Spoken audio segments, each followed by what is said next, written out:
Bienvenue sur la chaîne IMORenta, la chaîne où on te partage toute notre valeur sur l'immobilier, notre vision, que ce soit même sur le business, même que ce soit sur le mindset. Et aujourd'hui, c'est la vidéo que j'ai envie de te faire, c'est quoi? C'est comment faire travailler son argent. D'accord? Donc je vais t'expliquer les différentes phases, il y en a plusieurs, donc sois bien attentif, prends des notes et on se retrouve juste après le jingle.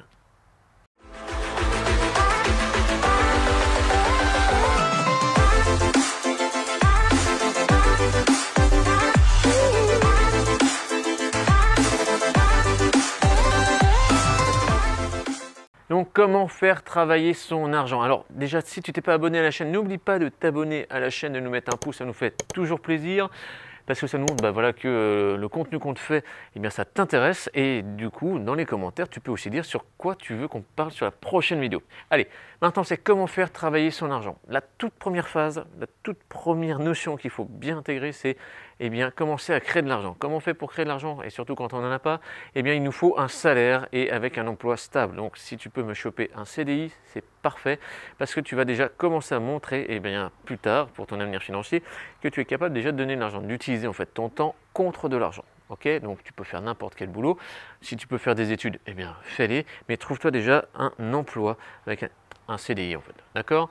À partir de là, et on va déjà commencer à faire, dès tes premiers salaires, tu vas déjà commencer à me mettre un petit peu d'épargne de côté. 10%. Tu connais peut-être déjà cette règle-là, ou si tu ne l'appliques pas, tu mets 10% de ton épargne, et je ne veux pas le savoir, dire oui mais j'en ai besoin. Si tu veux améliorer ton avenir financier, tu ne négocies pas là-dessus, c'est que tes 10% de salaire, tu les mets de côté et tu les vois plus. Ils sont de côté, on ne les regarde plus, d'accord? Et tu apprends à vivre avec le reste. Même si c'est un SMIC à 1200 euros, je ne veux pas le savoir, tu vis avec ces 10% en moins, donc ça veut dire 120 euros de moins, ok, par le mois. Alors, après, la deuxième phase là-dessus, c'est quoi? C'est qu'il va falloir commencer du coup à faire des crédits immobiliers du 110% maximum, donc c'est du sans apport pour commencer à faire un levier financier et un levier bancaire. Donc il faut vraiment l'utiliser au maximum celui-là et tu sais que sur la chaîne, on t'en parle énormément de ça, même avec toutes les personnes qu'on accompagne, on te parle systématiquement de ça, de faire le levier bancaire. Donc crédit immobilier, tu vas chercher des affaires rentables à 10% de rentabilité, d'accord, minimum, et ce qui va te permettre en fait d'augmenter d'une part encore tes revenus et augmenter ton épargne tout en faisant à côté la valorisation aussi de capital. Oui, parce que tu sais très bien que quand le locataire te paye, tu vas aussi rembourser des échéances de capital. Donc ça, c'est très intéressant à faire. Donc ça, c'est la deuxième phase. Cette deuxième phase, par contre, il va falloir que tu la multiplies énormément. Donc ce n'est pas une, deux, trois ou quatre fois, c'est au moins une dizaine de fois. Pourquoi? Parce qu'il va falloir vraiment que tu aies une grosse assise au niveau de tes revenus et que tu aies du gros cash flow et que ce gros cash flow, tu en mets un maximum de côté. Alors, je ne dis pas qu'après il faut se serrer tout le temps la vis, hein, il faut vivre aussi, mais toujours le même ratio, 10% de ton cash flow et pas simplement de tes loyers, mais 10% de ton cash flow que tu dois mettre de côté. Toujours en épargne, tout en ayant mis l'argent de ton revenu aussi à côté. Okay, donc tu vois là bien que ton épargne va faire des petits. Et là, on va arriver à la troisième phase. Enfin, même à la... T'es en train de tourner là, c'est bon? Ok, bon, bah, allez, c'est bien, bosse bien. Moi, je vais préparer la prochaine vidéo, ok? Je vous dis à tout à l'heure dans la prochaine vidéo, les amis. Ça marche. Et en plus, on va même pas le couper, on le garde. Alors, je disais, oui, qu'on allait faire après, donc du coup, monter son épargne avec tout ce qu'on a mis en place. Donc attention, ça se fait pas en 2 semaines, 3 semaines. Hein. Ça, c'est un plan déjà sur 2-3 ans. Okay, donc, faire monter l'épargne. On fait monter l'épargne sur quoi? Déjà que sur l'épargne liquide et disponible. Pourquoi? Parce que si jamais on a un problème, il faut qu'on puisse réagir très rapidement et déplacer cet argent-là. D'accord? On va avoir aussi donc livret. On peut mettre aussi dans l'assurance vie. D'accord? Par contre, tu vas faire une chose aussi, et ça me fait penser, ça vous le faites dès maintenant, dès que vous avez un salaire, vous m'ouvrez un PEA avec 1 euro dessus. On y reviendra beaucoup plus tard là-dessus, mais tu vas comprendre pourquoi. Mais juste 1 euro dessus, tu ouvres ton PEA. Point. D'accord? Comme ça, il faut que tu prennes date, c'est très important. Alors, on fait monter l'épargne et il faut qu'on la fasse à plusieurs milliers d'euros. D'accord? Ce n'est pas à partir de 8 000 euros, tu as de l'épargne. Non, il va falloir qu'on monte pour arriver à 10, 20, 30, 40, 50 000 et atteindre les 100 000 sans problème. D'accord?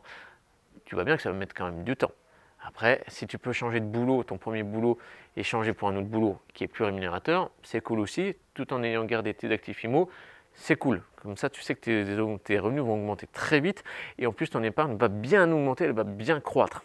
Donc là, on serait sur un plan à déjà, là, on est à 4 ans, 5 ans. Alors après, tu peux bourrer plus fort, hein, mais en termes de réalisation, Si tu mets ça au bout de 4-5 ans, normalement, tu peux, si tu es parti de zéro, avoir 50 000 euros d'épargne. Ok. Maintenant, ça va être la quatrième phase. Et la quatrième phase, je vais prendre le tableau justement pour t'expliquer ça. C'est là qu'il va falloir aussi transformer l'argent et vraiment le faire travailler, hein. Toujours le faire travailler.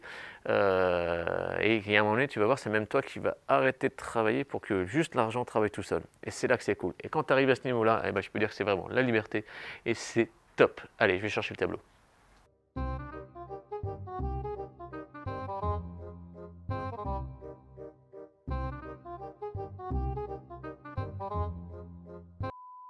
Ok, ça y est, j'ai le tableau, il est arrivé. En plus, tu as vu ça, tac, ça c'est par magie. Non, il n'y a pas eu de magie, c'est juste un effet normal. J'ai juste porté le tableau, c'est tout. Ok, alors, maintenant, tu as une somme d'épargne, d'accord? Ton épargne, on va dire que c'est ça. Nous, la vision qu'on a avec Jean au niveau de l'épargne, c'est qu'on est quand même assez sécuritaire. C'est-à-dire qu'on veut toujours garder une poire pour la soif, on ne sait jamais, ou que si jamais on doit faire un apport, parce qu'on va lever peut-être 1 million d'euros, il faut qu'on puisse apporter de l'épargne tout de suite dans le projet, même si on va toujours le faire sans apport. Mais on se garde toujours cette sécurité-là, parce que déjà on dort mieux et que quand on va s'aventurer sur des projets plus gros, eh bien on ne va pas nous freiner, on ne va pas nous dire bah, gna gna gna, c'est pas possible et tout, vous n'avez pas d'apport. Non, on aura toujours d'apport. Mais du coup après on a réfléchi combien d'épargne, de pourcentage d'épargne on doit mettre. En fait ça c'était une erreur de réfléchir de cette manière-là. En fait, donc ça c'est toute ton épargne. Ce qu'il faut c'est toujours penser à avoir un matelas de sécurité. Ton matelas de sécurité en fait, comment on l'établit?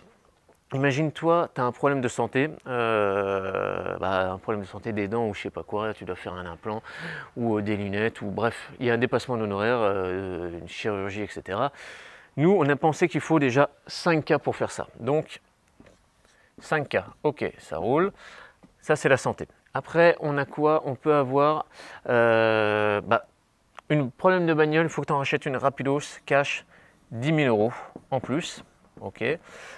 Et après, qu'est-ce qu'on a? On est investisseur immobilier, n'oublie pas, c'est qu'on a des échéances bancaires auxquelles il faut faire face. Et on pense, nous, qu'il faut 15 000 euros voilà, d'avance d'échéance bancaire pour pouvoir y faire face si jamais rien n'est loué et tout et que tu es un peu dans la merde.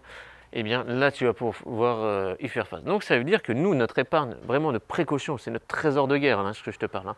Le trésor de guerre, ça doit être 30 000 balles. Ok? Donc, 30 000. Et c'est seulement après qu'on va réfléchir au pourcentage en fait. Et ce pourcentage-là, là ça va être vraiment l'appétence au risque de chacun.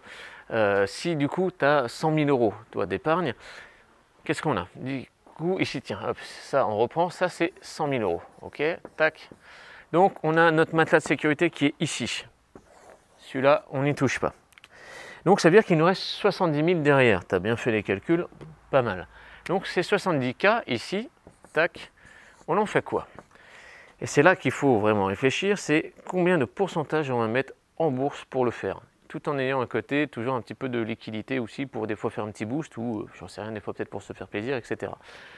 Nous on pense, sincèrement, et là c'est vraiment notre façon de voir les choses, c'est que nous on va mettre 30% de ces 70 000 euros en bourse pour les booster, avec une certaine stratégie. D'ailleurs, cette stratégie-là, on l'évoque dans le cercle des immobiliers et on va aussi travailler d'ailleurs quelque chose là-dessus qui va vous plaire énormément. Donc, ça veut dire que ces 70 000 euros, je vais mettre 30% dessus. Hop, tac, vraiment en bourse. Après, tu vas choisir tes pourcentages et tout, mais ça veut dire que dans ces 70 000 euros,